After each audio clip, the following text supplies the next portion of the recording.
है कि पढ़ाई करो और बच्चे पैदा करो, शादी हो जाए, बूढ़ा हो जाए, मर जाए, ये हमारा उद्देश्य नहीं है। काम तो सभी करते हैं, मनुष्य नहीं, कुछ सभी करते हैं। आज परिचित बात के घर में थे, और सुधार उसके ऊपर ग्रंथ से कहा बाण छोड़ दिया था, तो भगवान कृष्ण के अंदर जाकर उस बाण की रक्षा करने वाले की बाण को बच्चे के पास तक तो अपने तो करे थे। अरे हमारे यहाँ पहले कोई दृष्टि नहीं, सब ऋषि मुनि जो ऋषि थे, ऋषि मुनि क्या लगे थे, जब उनको संतान की आवश्यकता थी, भगवान को पढ़ाने के लिए संतान जीवन संतान करते थे, उसको मैं सरकारी अधिकारी नेता या कर्मचारी के बच्चे सरकारी स्कूल बनना चाहिए। मतलब किसी गाय नहीं देखा, गाय होती कैसी है, तो किसी ने गाय बराबर गाय चाहिए, गाय से उसको करा दिया, गाय लेगा सबके लिए समान पाई किए, कहीं काटो तो सही नहीं होता है, जब नहीं काटो काटो, ये दूसरे समाज हमारा कहीं तो है कि पढ़ाई करो और बच्चे पैदा करो, शादी हो जाए, बूढ़ा हो जाए और मर जाए, ये हमारा उद्देश्य नहीं है। हम क्यों आए हैं, किसने बनाया हमें, हमें मालूम है भगवान ने बनाया, लेकिन क्यों बनाया, हमारा उद्देश्य क्या है, भगवान ने क्यों बनाया है, क्यों बनाया है हमको, और कारण क्या है। स्वागत है आप सबका हमारा अपना YouTube चैनल हमारी सभ्यता, संस्कृति और ज्ञान में।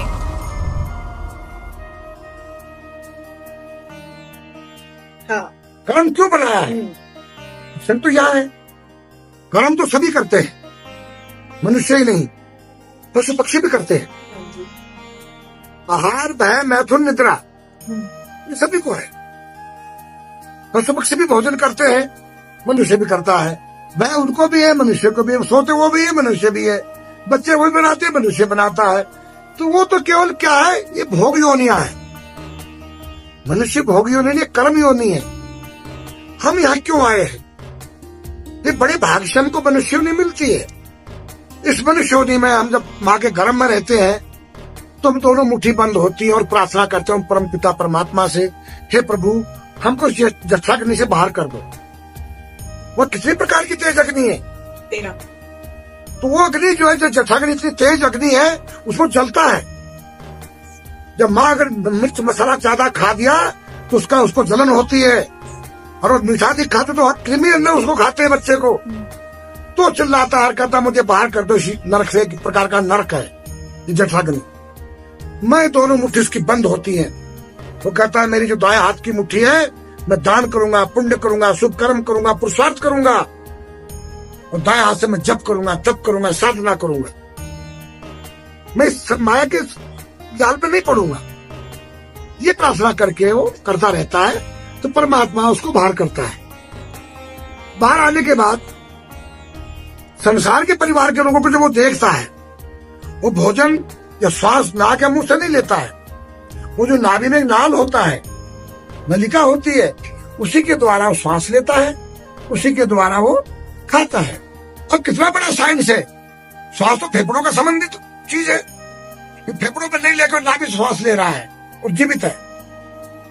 वो खाना नाभि से खा रहा है डायरेक्ट,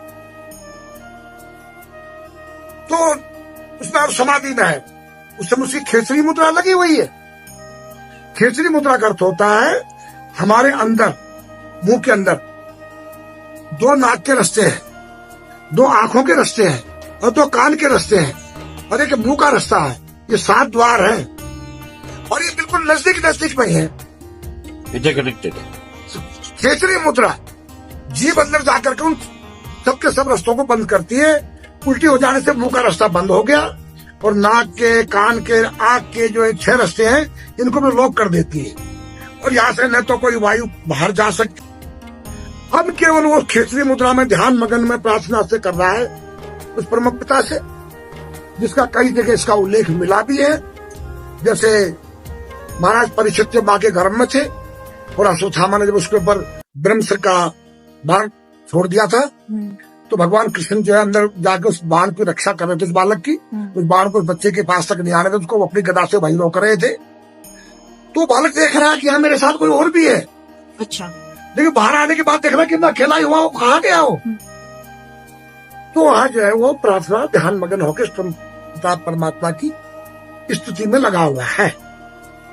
बाहर आने के बाद जब उसका नाल को काट दिया जाता है, तो उसकी योग मुद्रा भंग होती है, और वो कहता कहाँ कहाँ कहाँ कहाँ कहाँ कहाँ कहाँ कहाँ कहाँ, हम कहते चिल्ला रो रहा है यहाँ यहाँ यहाँ यहाँ यहाँ, तो उसको फिर कहते ले ले ले ले ले ले, उसकी मुट्ठी खुलवाते हैं, वो जी पकड़ाते हैं, और मुट्ठी खुल गई तो बंद है मुट्ठी, लाख की है और खुल गई, फिर खाक की है, कुछ नहीं है, और मुट्ठी खोल दी गई उसकी, जो संकल्प कर रखा था उसने। लेकिन अभी भी वो उसका ज्ञान है उसको, और ज्ञान किसको नहीं है? हमें पढ़ते हैं क्या? अरे पशु पक्षी को देख, उनकी कितनी बड़ी नॉलेज है। गाय का बच्चा होता है, पैदा होते हैं, बाकी दूधी कैसे ढूंढता है? क्योंकि उसको भूख लगी है, उसको पता है मुझे दूधी है या दूध मिलेगा, और फिर दूधी ढूंढता है। जबकि मनुष्य के बच्चे को तो दूधी खुद मां अपने उसके मुंह में देती है। जो गाय भैंस का बच्चा, कुत्ते बिल्ली शेर बाघ का बच्चा खुद ढूंढता है। हजारों गायों में छोड़ दे उसके बच्चों को अपनी माँ के पास जाएगा, कैसा उसके पास गणित ज्ञान है? तो ज्ञान तो सबके पास है। कुछ प्राणी ऐसे हैं जो दिन में देखते हैं, कुछ प्राणी ऐसे हैं जो दिन में नहीं देख के रात में ही देखते हैं, और कुछ प्राणी ऐसे जो दिन और रात दोनों में समान देखते हैं। ज्ञान की कमी नहीं। उन पक्षी को देखो आप, जो क्षण भूख से पीड़ित है और अपनी चोंच में अनाज के दाने लाके अपने बच्चों की चोंच में डाल दें। क्या बच्चे बड़े होकर उनको खाना देंगे? जब वो नहीं देंगे तो वो क्यों खिला रहे हैं उनको?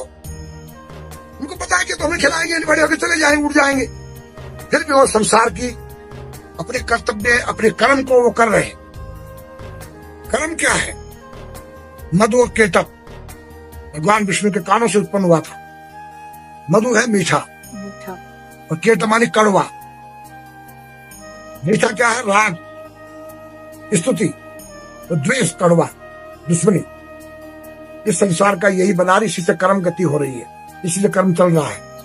हम यहाँ केवल आए हैं उस परम पिता परमात्मा का चिंतन और भजन करने के लिए। किसी व्यक्ति फ्री की रेवड़ी नहीं कि पानी फ्री का ले लो, बिजली फ्री का, क्या मेरे बाप का है जो फ्री का दे दूंगा मैं? ये नहीं दे सकता, मैं रोड दे सकता हूँ फ्री का, जिसमें गरीब अमीर सब चलेंगे। मैं स्कूल में जो सरकारी अधिकारी या नेता या कर्मचारी, इनके बच्चे सरकारी स्कूल में पढ़ना चाहिए, प्राइवेट बंद कर दो। एक ही स्कूल हो सबकी, गरीब अमीर सब वही पढ़े।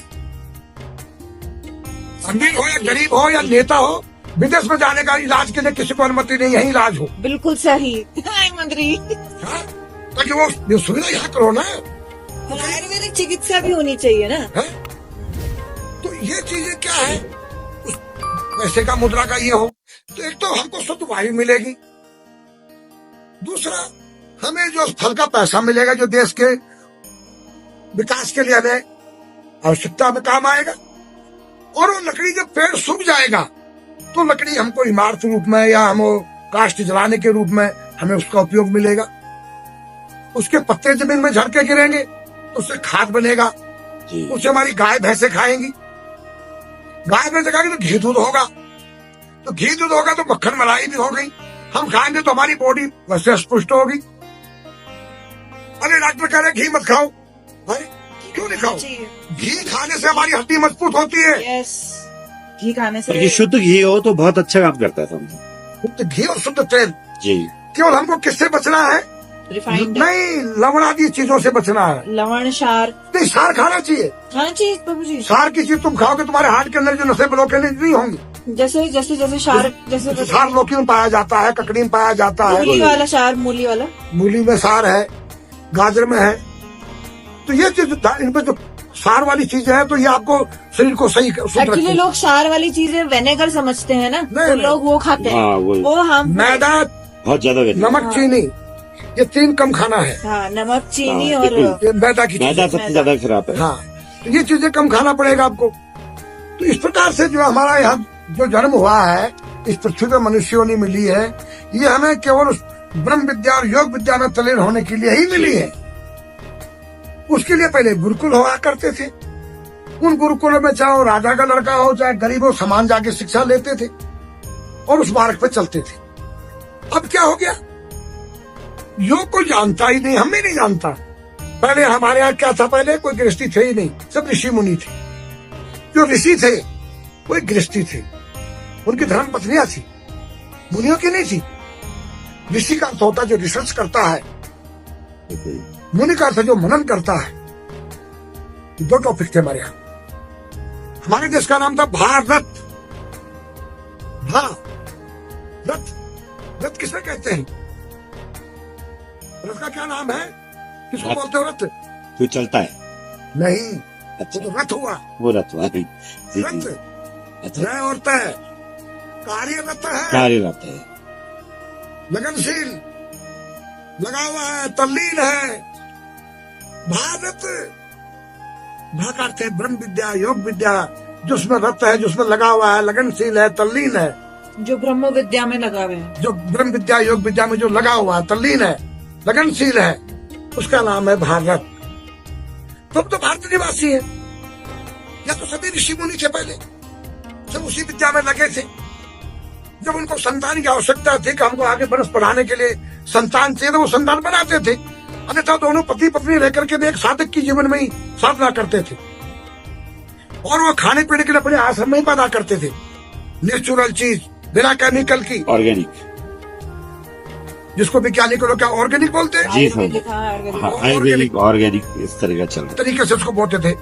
आज क्या केमिकल वाले हैं तो बीमार हो रहे।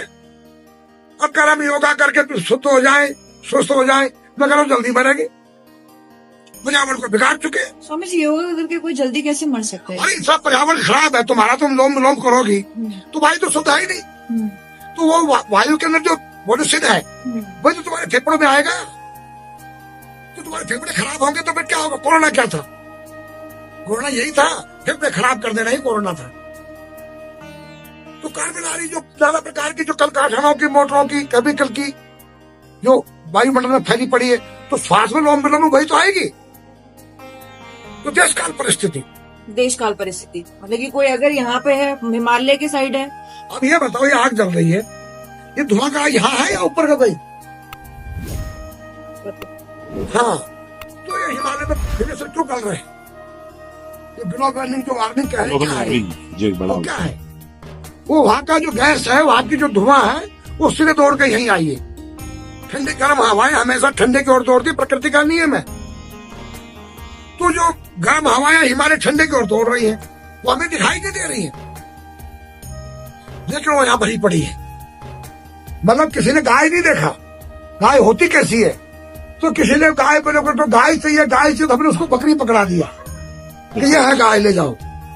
कि हाँ, हमने सुना था गाय के 2 सींग है, बोले देखो इसके 2 सींग है, कि 2 कान भी है, बोला इसके भी 2 कान है, कि 4 पैर है, क्या इसके 4 पैर है, कि इसकी पूंछ भी है, कि पूंछ भी है, कि दूध देती है, दूध देती है, कि घास खाती है, घास खाती है, मांस नहीं खाती बकरी। तो गाय के मतलब अपनी बकरी पकड़ा दी लोगों को, और लोगों ने बकरी को ही गाय समझ के उसकी सेवा कर रहे हैं। तो यही चीज हो गया कि योग के बारे में पीटी को योग कहने लगे। योग तो बहुत बड़ा विषय है। योग में तो अपने प्राण को निकाल के मूर्ते में डाल दिया जाएगा, प्रकाया प्रवेश।